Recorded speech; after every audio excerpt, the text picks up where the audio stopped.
YouTube channel के माध्यम से अपनी स्पिरिचुअल जर्नी के बारे में कुछ मार्गदर्शन कीजिए और कुछ बताइए।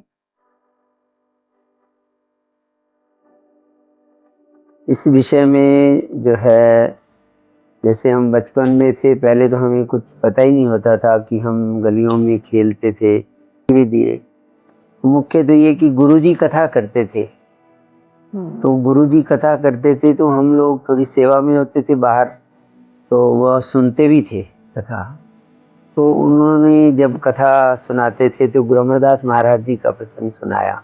पुरानी ये की धोती बोले काम चल रहा है ना, 4 जगह सिली हुई है तो भी चलती थी, तो ऐसे भी जिया जाता है। आपसे बस एक आखिरी कुछ सवाल हमारे यूथ के लिए जो डिप्रेशन में जा रहा है, एंजाइटी में जा रहा है, और ये सोशल मीडिया जो हमें परेशान कर रहा है, नहीं, उसमें सबसे आप बड़ा क्या संदेश देना चाहेंगे इसके लिए? उनके लिए सबसे बड़ा यही है कि देखो, अब थोड़ा एक्टिविटी होनी चाहिए जी। नमस्कार दोस्तों, आपका स्वागत है यूट्यूब चैनल दिव्य आश्रम शिक्षा में।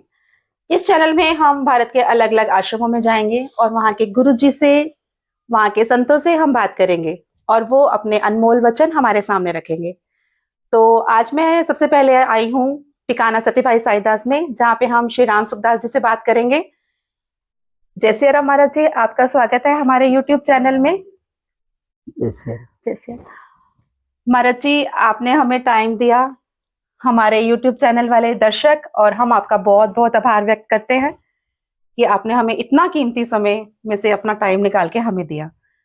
तो आप हमारे YouTube चैनल के माध्यम से अपनी स्पिरिचुअल जर्नी के बारे में कुछ मार्गदर्शन कीजिए और कुछ बताइए। इस विषय में जो है, जैसे हम बचपन में थे, पहले तो हमें कुछ पता ही नहीं होता था कि हम गलियों में खेलते थे, हमें कुछ पता ही नहीं होता था।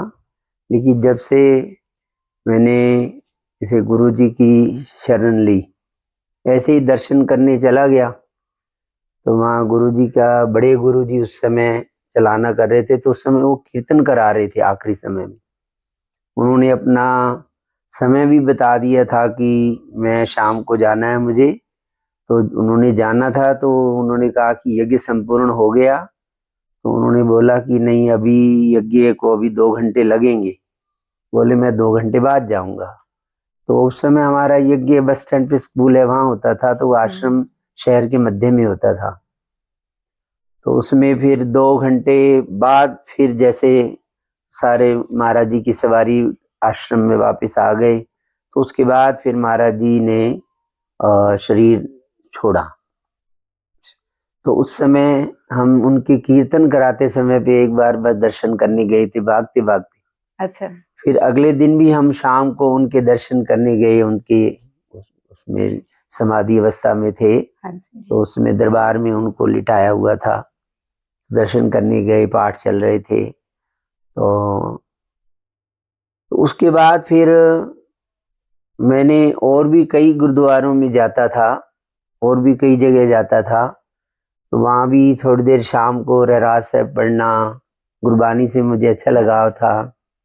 मतलब यहाँ काफ़ी मंदिर हैं, सब में जाने में मेरी रुचि थी, तो जाते थे। तो फिर हमारे पड़ोस में कुछ लोग रहते थे, उन्होंने बोला कि हमने जब से उसी आश्रम में, इसी गद्दी पे गुरुजी जब विराजमान हुए, मनस्तीस दास जी महाराज जी, तो उन्होंने बोला कि जब से हमने गुरुजी से दीक्षा ली है, कोई मंत्र लिया है, तो हमें हमारी नौकरी लग गई है।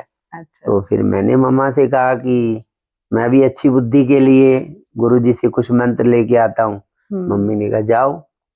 तो जब से फिर मैंने उनसे मंत्र लिया, तो फिर मैं रोज ही फिर गुरुद्वारे जाता था। अच्छा। रोज वहीं पे ही, पहले कहीं कहीं जाता था, फिर सिर्फ वहीं जाना, वहीं शाम को पाठ करना, वहीं पे सुबह शाम अपना। फिर धीरे धीरे समय ज्यादा वहाँ व्यतीत होने लग गया, धीरे धीरे।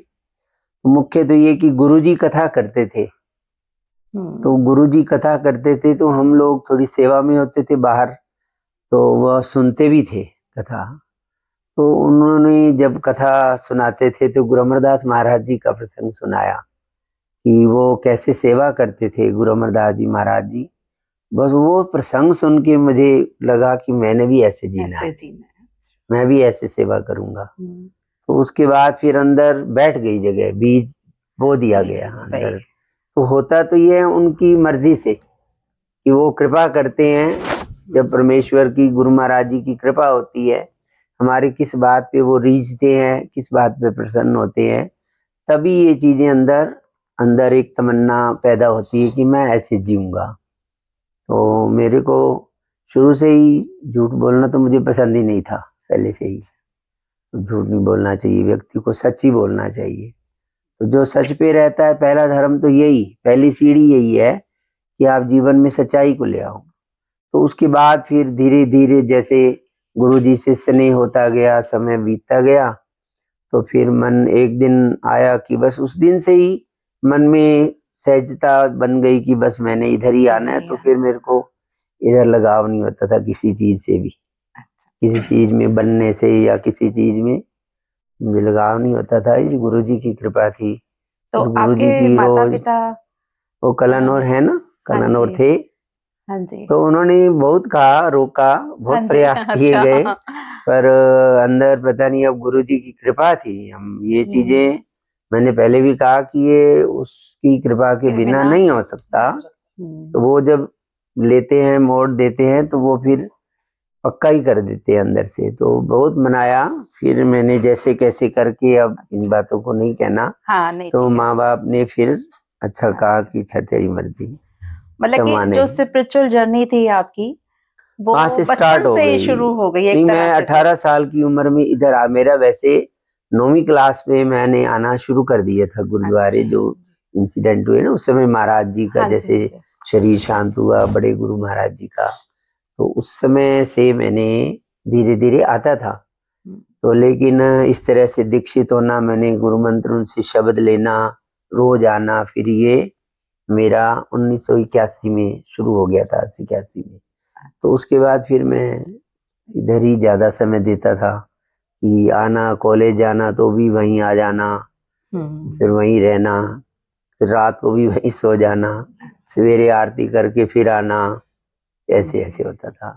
फिर धीरे धीरे धीरे ये चीजें धीरे धीरे आती हैं, और समझ के ही इस रास्ते पे आया जाए तो। पर जो इस रास्ते पे सुख आया, फिर गुरु जी ने जब से अपनाया, तब से बहुत आनंद है जीवन में।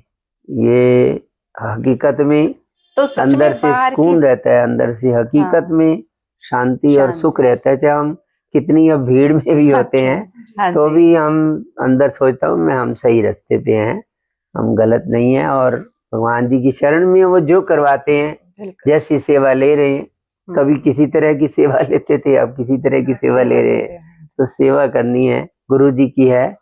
क्योंकि गुरु नानक पातशाह जी ने कहा कि भाव से आप सेवा करो, उसी को देख करके करो। भाव से आप सिमरन करो, भाव से आप सत्संग करो, भाव में उसको रखो तो सभी सिमरन है।